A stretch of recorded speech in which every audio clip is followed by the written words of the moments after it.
Christine, welcome to AI for Equity. I want to start with something you said almost in passing when we last spoke. You have had a full career as a designer and as an innovator when you decided to apprentice yourself to a woman who'd spent decades doing disability inclusive research.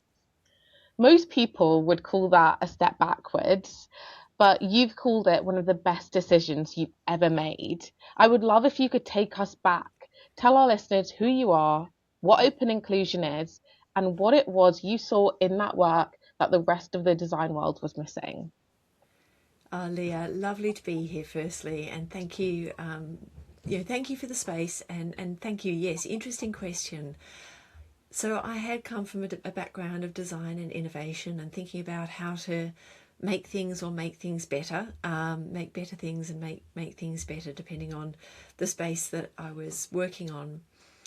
And I'm going to show some age here, across the kind of 2000 to 2010 era, I also had quite a lot of personal experience come in around disability inclusion, and at the same time I was beginning to do have some more inclusive considerations around the design work that I was doing at the time in the banking sector, and realising just how differentially a consistent or similar service might land in people's lives depending on, for example, financial literacy.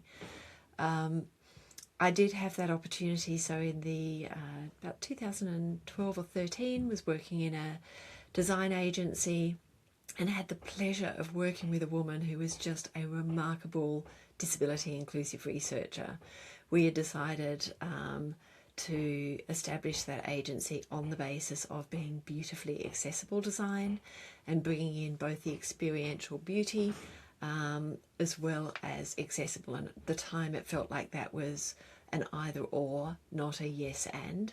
So we made that a yes and of course the only way you can do that is by listening and engaging with disabled people and older people, and listening to them and really understanding what works and what doesn't work, what feels delightful and what feels frustrating.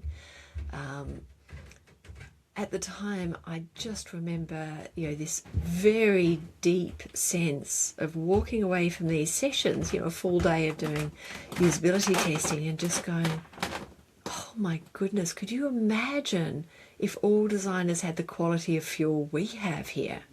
Like, we just opened this door to such differentiated, distinct, and distinctly valuable insight. And yet the market at the time, the research sector, was calling this hard to reach research, in inverted commas. People are not hiding behind a bushel, they are not hard to reach. It's the research sector that doesn't have the cultural competence or capability to easily reach to them. So it just gave me that sense of, there are so many people that, like me, would turn up to try and make good things and turn up with positive intent. But without this quality of fuel, you can't turn that intent into a practical reality for people. And so rather than get excited by putting out, beautiful products, several a year if you're lucky, I just went, let's get this fuel and give it to more people. Let's empower and enable that positive intent that sits there. Yes, there's people with negative intent or just haven't yet woken up to the power of inclusive capability. But actually there's so much good energy out there already. Let's make sure that fuel is available for them. At the time there was one person that somewhat kept herself busy in the UK. We've grown from then, that was 2014, to now, 2026. We've got a team of 30 people working in 5 countries around the world, It's working with amazing. global brands, bringing that fuel to experiences that impact hundreds of millions of people a year. So, to me, that's the joy of this work. It is absolutely not a step back. It is such a privilege and a pleasure to turn up every day to this work. That's amazing. I would really love to just go back a tiny bit and talk a little bit more about that either or and yes and. I found that quite a lot in even my sphere of work, where it's like you show up and you want to make change, and before you it only been either or. So in I work in AI and gender, or violence and crime, and it's either okay, you're protecting people, but you're putting people down, and it's like, okay, how can we have the inclusivity and we can protect people and uplift other people as well? It's really, really tough, especially when you're the first or part of like a trailblazing group, just like you are as well. You know, it's amazing. I think that's such an important point to have double tapped into, Leah. I think there are narratives in industry, and when I say industry, I mean organisations. That could be commercial organisations, it could be governmental organisations, it could be third sector organisations or academic. In in society, there are narratives that are deeply unhelpful. They're the either or sort of narratives, that you can either do this or you can do that. They come from a place that is not neutral, and I think it's really helpful when we're thinking about disability in AI or ethical AI more broadly to recognise that a lot of our starting points are not neutral. They are actually highly distorted, and quite often distorted in unreal ways. As an example, that you can either be looking to better manage gender violence, or you can be a tech person enabling at scale solutions and services, that these two things don't come together. That is simply a lack of creativity and capability. And it's also buying into narratives that are deeply embedded, almost like roots through our brain, our neuro routing, that wiring that means that we have, intuitive behaviours and experiences and perceptions. But actually, just like our brain, we have, where we have neuroplasticity as a society, we have this suppleness to reroute that thinking. And actually, that's where we need creative people, we need technically competent people, and we need people with power, and we need people with differential and quite distinctly different knowledge and experiences, all to be working together. And that's unusual. So, homogenous groups are my biggest fear. Deeply heterogeneous groups with capability and with authority, with shared authority, it's more difficult, but it is much, much more valuable, and it can very quickly get us from the either or to the yes and. Also, just as a designer, there is an innovator, there's part of me that says, and you can look back in history to know that this is true, when you bring multiple constraints together and you proactively get the right group of people to solve for them, incredible things happen. Not just good things, but incredible things. And some of the best innovations that everybody uses every day have come from quite extreme use cases, perspectives, understandings, and differences in perspectives and understandings and experiences. A lot of the innovation we talk about in the disability world, the mainstream innovations we see every day in the world around us, touchscreens, haptics, voice UI, even things like visual layout and colour contrast and ease of engagement, have all come from a disability first lens. That's where there was specific enough, significantly enough differentiated knowledge that it brought a new way of thinking and a new way of adapting that we use every day today and take for granted whether or not we have a disability.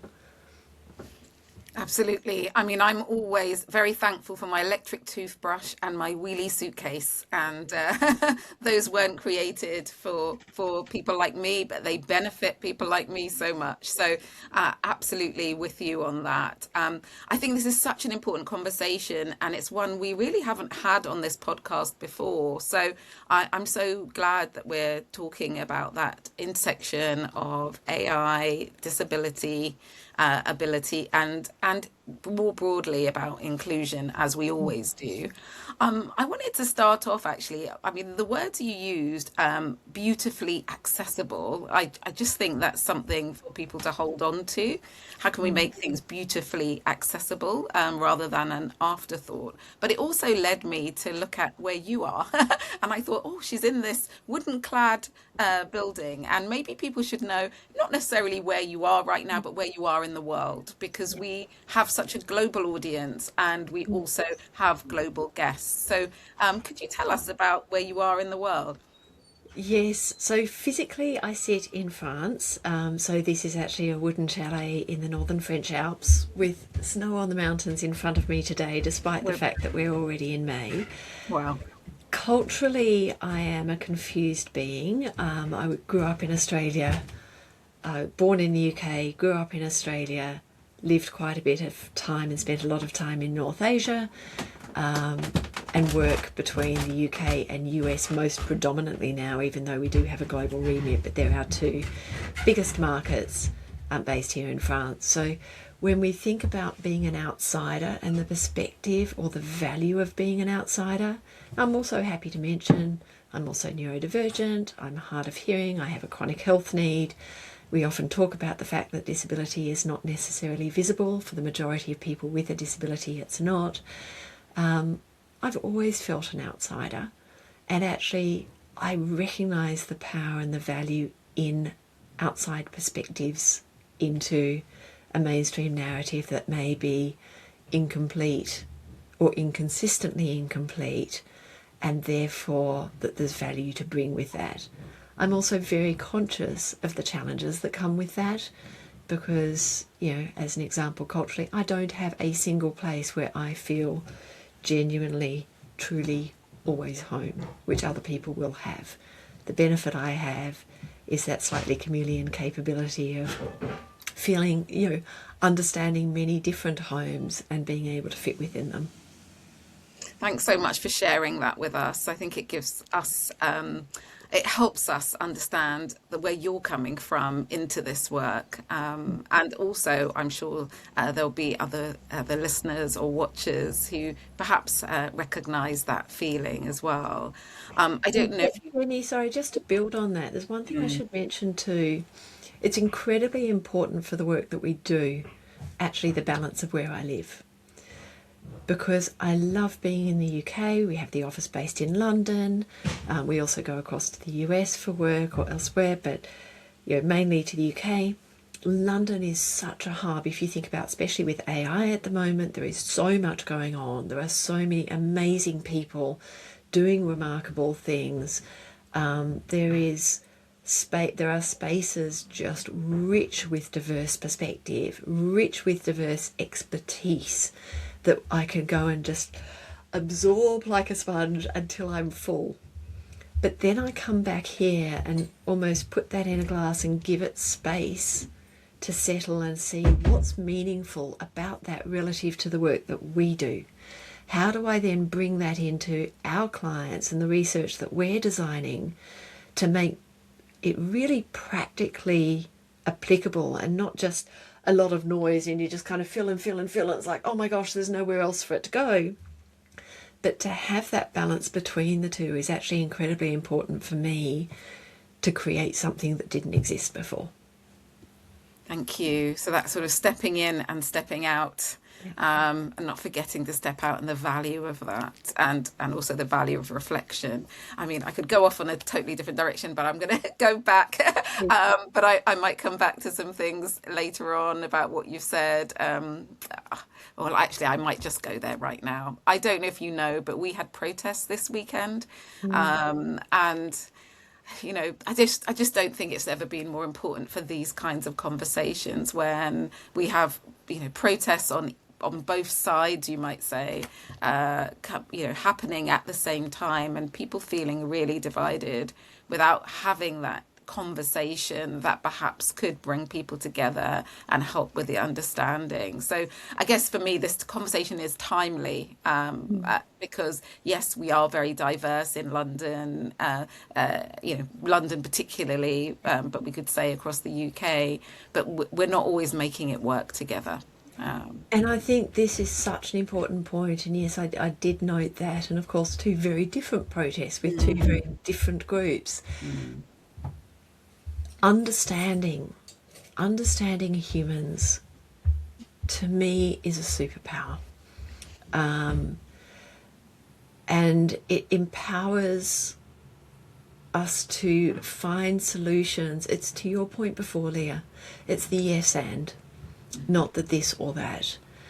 And in order to get to that yes and, you need to understand people with distinctly different experiences and perspectives and attitudes and beliefs to your own. And that's hard, because many people find that then challenges that challenges where their positionality comes from. Everyone has positionality. I think it's really important in research to constantly recognise that we come from a place ourselves. We're not neutral, however much we try to be very professional in the design of our research, but we have our own experiences that we bring to how we ask, what we ask, and what we know and don't know.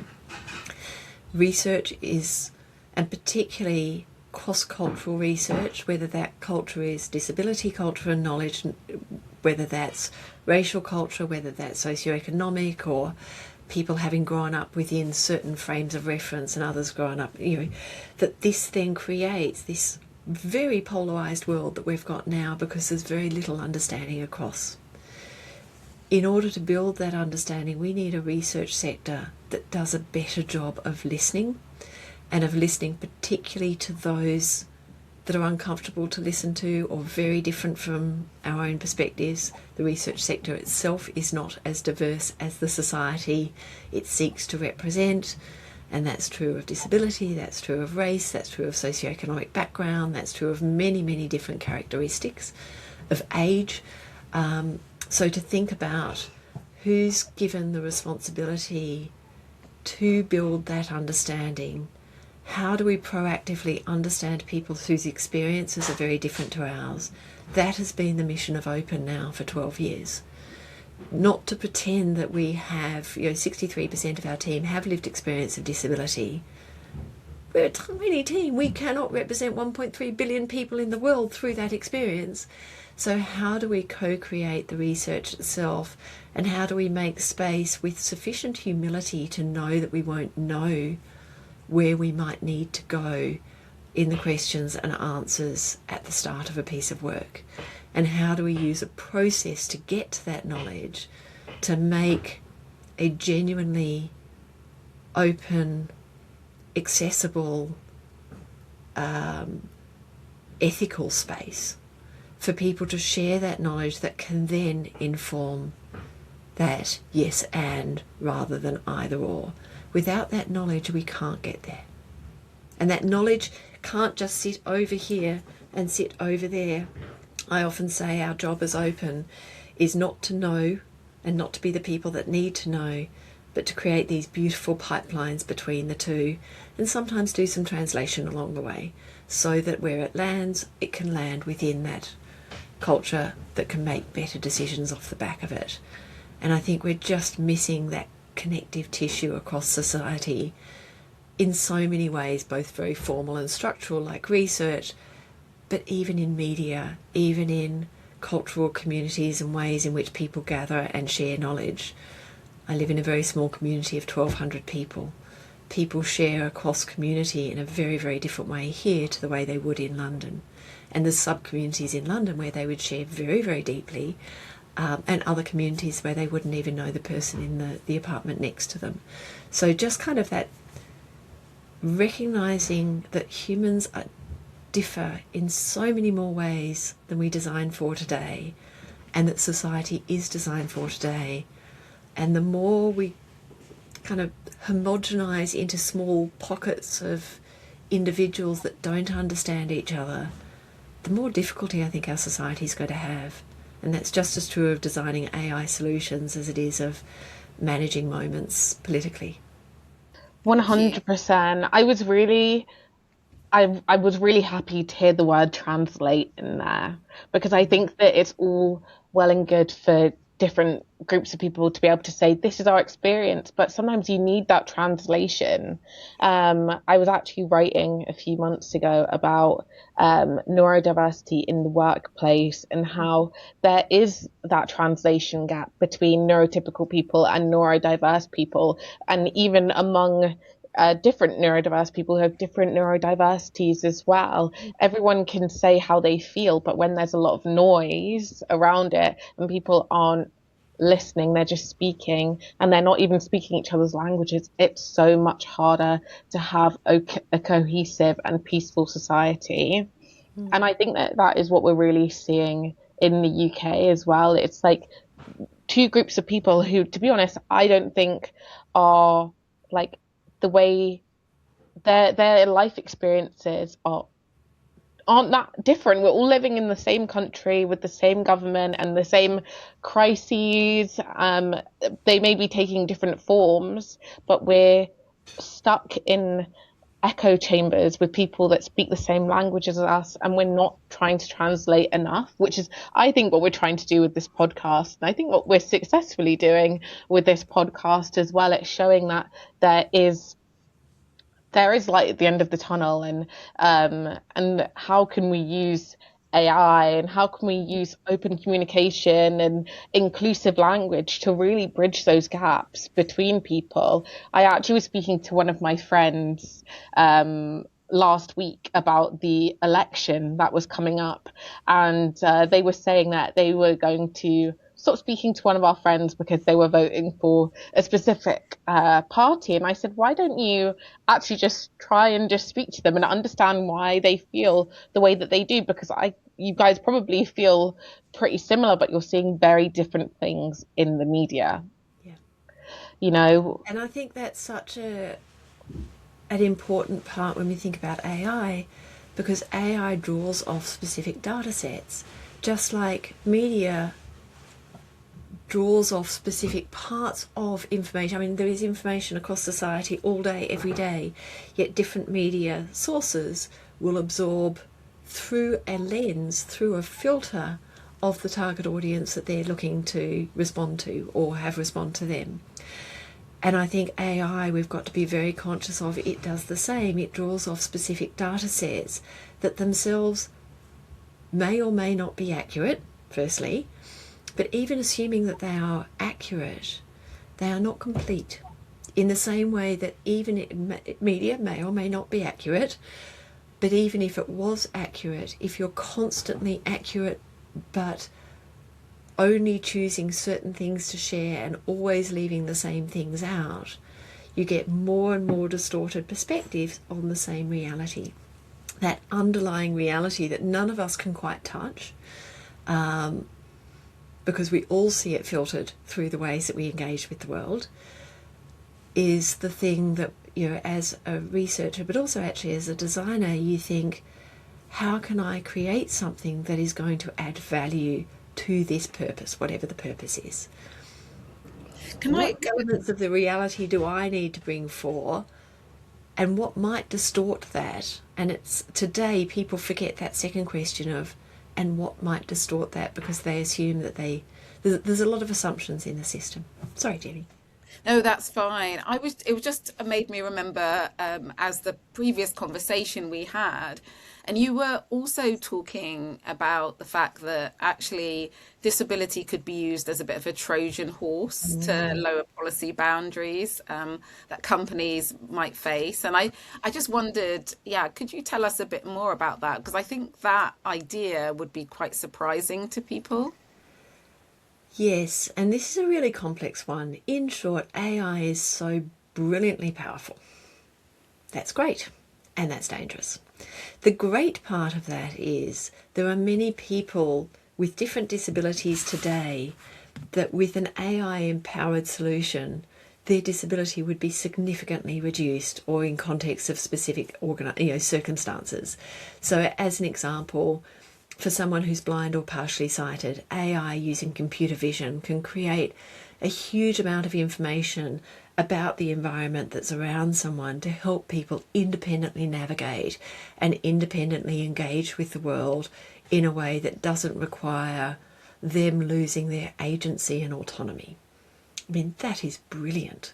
And the amount of assistive tech that we see coming through at the moment is so exciting. Some of it's mainstream tech with assistive capability. It's not that it's all kind of cornered off for that group. As an example, we were talking about the Meta glasses.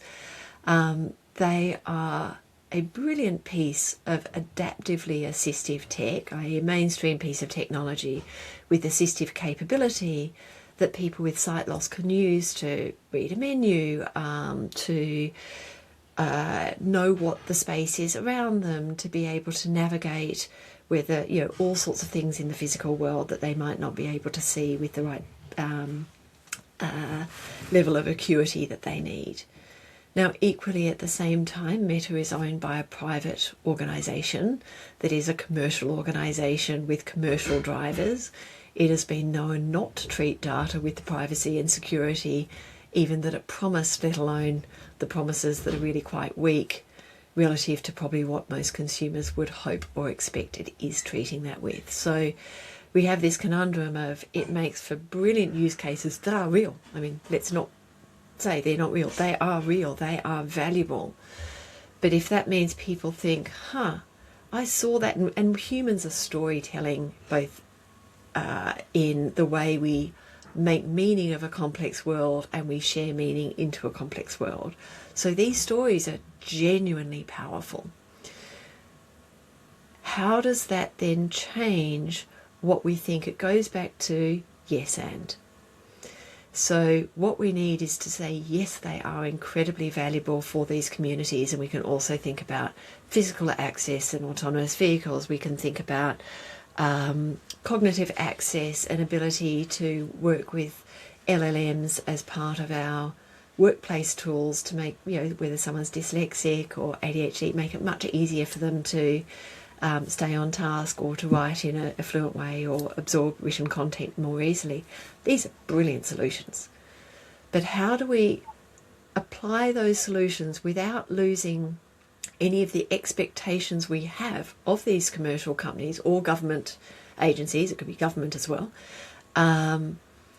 to ensure that we are still protecting people's privacy and security, to ensure that we are still doing this with the same level of responsibility to everyone, because having a community that benefit isn't sufficient in my mind to say, but then there's going to be this unknown cost, for example, that we're recording in sound and in computer vision what's happening around people that could then be applied by a government to target certain individuals. You just had protests in the UK. How many people were potentially wearing smart glasses, and who has access to that, and how often is that breached, and how secure is that? Even if you had a company that turns up with 100% positive intent and integrity, is it secure from people who might wish to try and interrupt that flow of data? Data is powerful, and we need to look at where that power flows, and irrespective of these very positive, very useful new solutions coming through, don't watch the magician where the hand is. Watch what's happening in the background. Ask what's happening in the background and demand a level of responsibility that you would irrespective of the story that you're hearing, because we still need organisations to turn up with responsible AI. We do, and I completely agree with what you said. Look what's happening in the background, because the magician is doing all these amazing things that are changing so quickly. But my goodness, the stuff that's happening in the background it's quite dark, I think, and it can be at times as well. It's like, okay, amazing, we have these AI chatbots that can give us loads of information and streamline our work and possibly do amazing things. But where is that information going? Where are questions going? Who is giving us these answers? How is it changing so quickly? I think it's all so interesting, and I think we have to really program ourselves to be asking the right questions and be wary of all And this I think, Leah, innovation. just to pick up on a thought you shared there, which is, you mentioned dark. And I think let's be really specific here. Is it dark design or is it bad design? And to me, the difference is intent. So there will be bad actors that will look to create solutions that work for them and don't work in the way that they're presenting them to society. That is dark design. That is malintent. And it might be commercial malintent. I've made this thing. I know it might do harm to some groups, but it kind of does good to the majority of groups that I'm thinking about. Think about an HR tool, a human resources tool that might screen out a whole lot of candidates before they've even got to meet a person. But, it's saved 43 jobs in this company. That's really valuable to the company. They're still getting enough talent because they had enough people coming, through the top of the funnel before. Surely that's not that bad. And I don't want to tell them that I know that it's not perfect because there's this asymmetric benefit, costs, risks. That's still dark design because there's a knowledge that there's a risk in the system that they're not sharing and they're not being explicit about.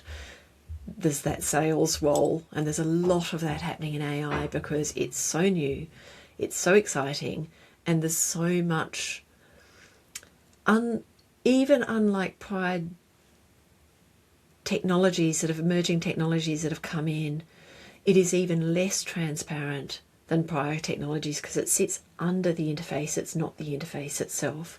So that following it through to outcomes to see where the benefits, costs and risks do actually flow and who does benefit, who does get the costs and who does get the risks, it's harder than prior technologies. So even our practices that we might have built up through, for example, mobile design or through the coming of the internet, they're not going to be sufficient for this because the level of transparency is even lower. And then when you add that asymmetric knowledge and also asymmetric benefits, costs, risks, we're in a very distorted space. Now, the intent piece is it dark design or is it just bad design? And back to that, we're starting our world in a less than neutral place. So if you just play the world as it was through data, in through the way we design things, in through the way we apply, test and manage, providing guardrails and guidelines around things, it's not working today. This is a superpower coming into that, like a flood coming down a river. It's going to break a lot more banks. Yeah, definitely. Yeah, I mean, there's a huge challenge there. I really love that the difference. Intention makes a difference. People are not going out of their way to be bad actors, but that doesn't stop them from causing us an issue. I think that's key for us always to be considering. This idea of what's beneath the interface. I think there's quite a lot for people to understand about the experiences of people with a disability. I think that, like so many other aspects, people can think that everything's fine with women now. They've broken through the glass ceiling and it's all sorted. And I think people can actually not realise what happens with people who have a disability. You mentioned that they're not starting from the same place, about their experience of hiring, about their experience of housing, about their experience of, training, for example. There's so much that is invisible, isn't there, I think? And I guess, is there a place for AI to make what's invisible visible? So there's something about helping to assist those who have a disability. We've talked about adaptive and assistive AI, better glasses. I can now see what I couldn't see or be advised of what I couldn't see. But there's something about, do you think, illuminating the experience of those who have a disability potentially? 100%, yes. It's really important for us. I often say when you start at the edges, you get the centre for free. Research is oriented around a centre. It's oriented around, majoritized experiences. Quite frankly, it's true of gender still, that, there's still gender bias in data. Caroline Criado Perez wrote a wonderful book several years ago called Invisible Women. about the data bias in systems, just on the basis of gender, let alone when we start to move into much more minoritized experiences, such as disability, despite the fact that 1 in 4 people in the UK or USA, 1 in 7 people globally are living with a disability. We under-listen, under-hear and under-design for this community very deeply relative to the extent of just human diversity. You were talking about, enjoying your electric toothbrush before, Jenny. If instead we flipped that narrative and said, they're hard to reach, we'll get to that group later, we'll design for the 80% and then we'll get to the others later. You can't. Once things are designed, the cost of getting to other groups later has gone up exponentially. You've probably created a foundation that will never be able to get there, or certainly not in a cost-efficient way. Instead, if you flip the narrative and you say, let's start by listening to those groups that we've heard less of in the past. Let's start by understanding the unmet needs that are experienced by people that have been less designed for in the past. And let's design into those spaces first and foremost. And not just one, but back to that contradictory design. Bring in differential experiences at the edges and then design to meet those differential challenges. It is harder, but we have more powerful tools now, thanks to AI, than we have ever had before. So let's challenge ourselves to solve for those spaces, and in doing so, actually just solve for the genuine, natural range of humanity that today we're not solving for. I mean, it's less than a third of people in the UK are male, white, heterosexual, non-disabled, and yet they never get called minority. No. They're regularly centred in design. But interestingly, they are a minority community relative to the majority of people that have at least one characteristic of significant difference. So this is commercially incredibly valuable to organisations to realise that, especially now when there's the economics is not guaranteed for large organisations. We're in a very complex, volatile, uncertain, VUCA world. This is a space where there is very significant unmet needs sitting uncompeted for. This makes for, whether you're a government just trying to do things more efficiently so that you get more for the amount of funding that you're putting in, whether you're an organisation wishing to really make a market in a space you can get sustainable advantage. If you start at the edges, you will understand experiences that are poorly designed for today, and solving for multiples at the same time, you will create things that are just much, much more robust. Years ago, someone said, when you say, you might not have a disability, it's good to say yet. We're aging population if we just think about the UK. And what does that mean? It means that your hearing might deteriorate, your sight might deteriorate, other parts, other elements might deteriorate. Or you might be someone late in life who realizes that they're neurodivergent. Because lots of people were not diagnosed early. All of these things, it's important for us to recognize, when you're thinking, oh, it's not me, actually, it's a yet. I think there's a second part to that. Now, today. So there's the first one, which is, I might not identify as disabled yet. Many people, by the way, are disabled and don't identify as disabled. And the biggest community of that, as you mentioned, are older people, where they might just say, oh, I'm just getting older, my dexterity, my hands aren't as strong as they used to be. They might have if they were younger with the same functional capability, they might be defined as having a dexterity disability. But because it's normalised in older people that the identity is different. So yes, there is ageing, but there's also situational and temporary disabilities, which is, today I might have a ear infection. I might, my son broke both his arms when he was 14.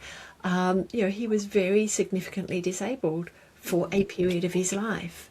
This is actually, and then the contextual disability, which is, I have a different linguistic fluency and nuance and capability when I'm in France to what I do when I'm in an Anglophone environment.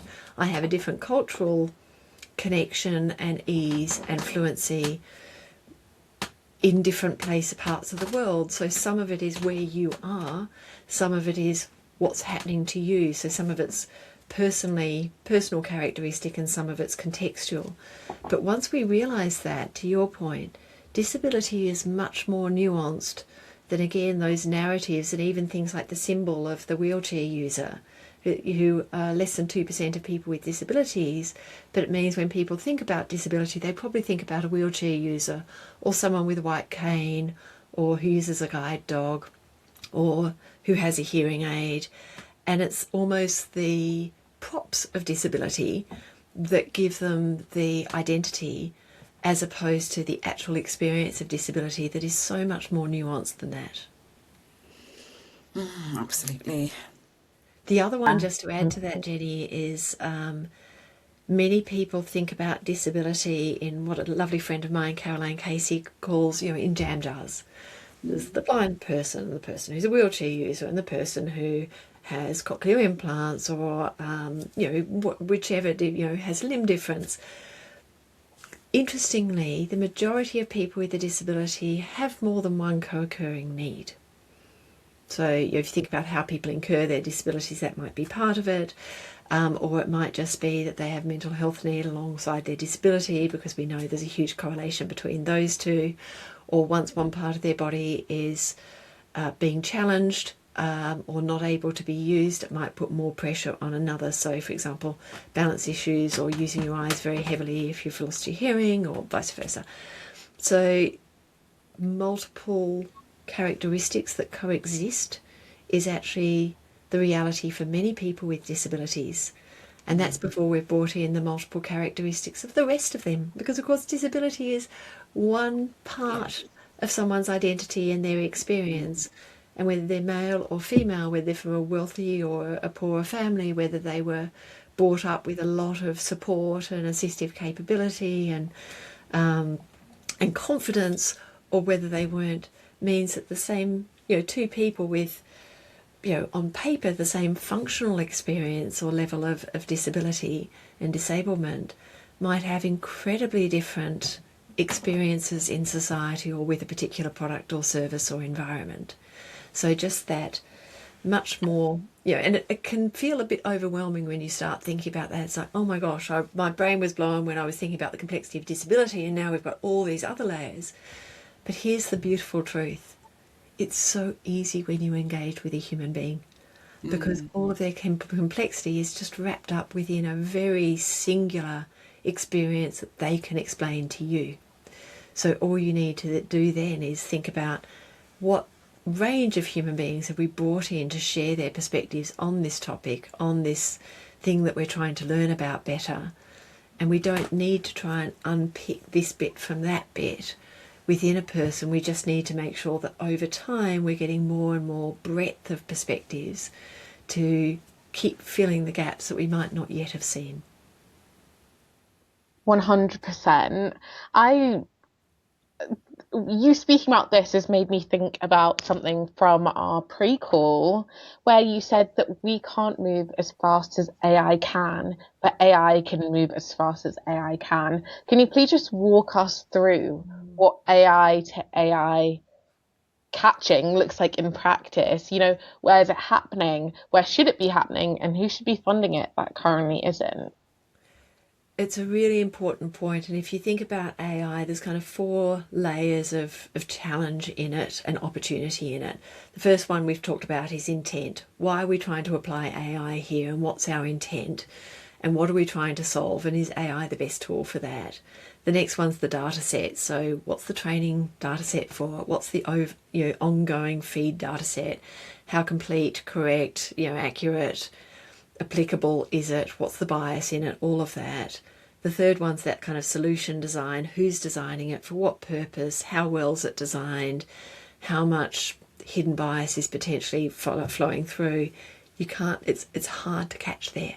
That's your point. So at that design point, you can bring in people with different perspectives, but even if everyone came in and there's perfect intent, you might still build some, outcome bias into it, because the data set that's feeding it is biased and incomplete, and therefore, incompletely accurate.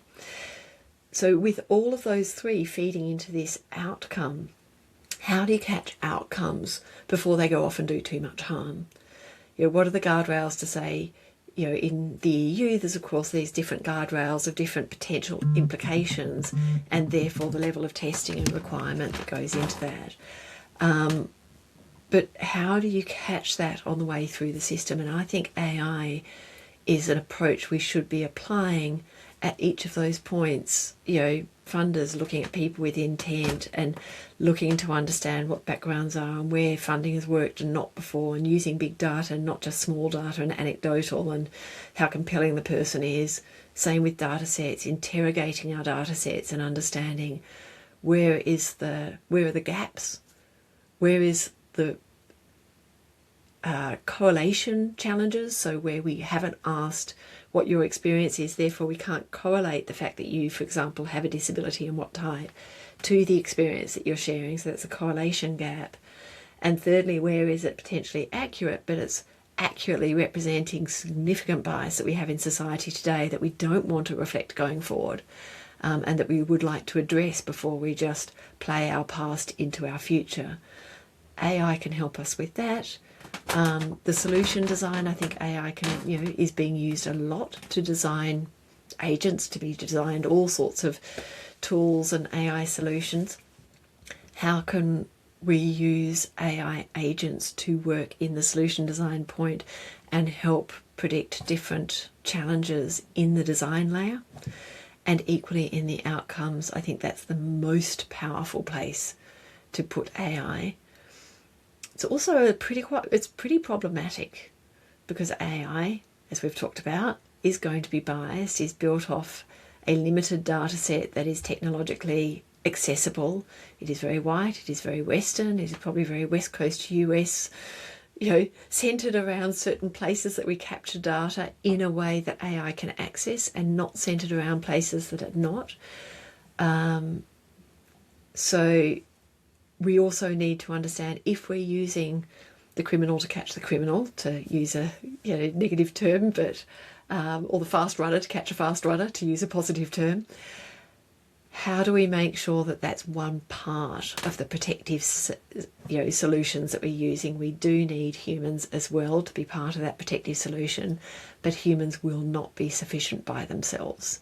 So it's that doubling up of human intent and integrity and care, guardrails and so on, but also using AI to help us highlight risks at any point in that cycle of creation that gets us to outcomes that might do significant harm. Amazing. Yeah, thank you so much. Thank you.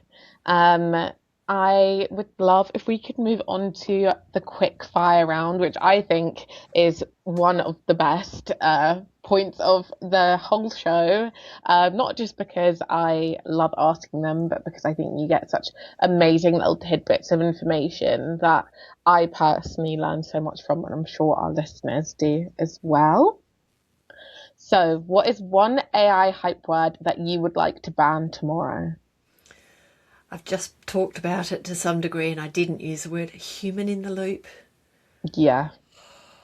Yes. Which human, which loop, empowered in what way? Oh, we're just going to solve it by having a human in the loop. I come from a background actually of behavioural economics. Humans are fundamentally quite lazy beings, and our brains operate to be quite lazy. They take shortcuts all the time. If we think that a solution is doing most of the job and that we're meant to be sitting there kind of keeping an eye on it, we very quickly will default to not keeping an eye on it. It's not about being in the loop. It's about having very clear roles, responsibilities, not as a sidekick to, but absolutely central to the design, to the usage, to the decisions, and particularly when we're thinking about AI that can generate decisions and then enact those decisions independently. And just this morning I was talking about the Ukraine as reading about the Ukraine, is now a world leader in drone technology and actually using autonomous drone technology. Now you have AI deciding who lives and dies. Even AI has said that it's inappropriate in that, and there's a great little clip by a journalist interrogating Claude and asking whether it should be used to make decisions in terms of warfare or being used for military harm. And even AI thinks it shouldn't be. So, yes. Yeah. Human in the loop, which human, what. Yeah. Yeah. What is one name in this space that we should all know but probably don't?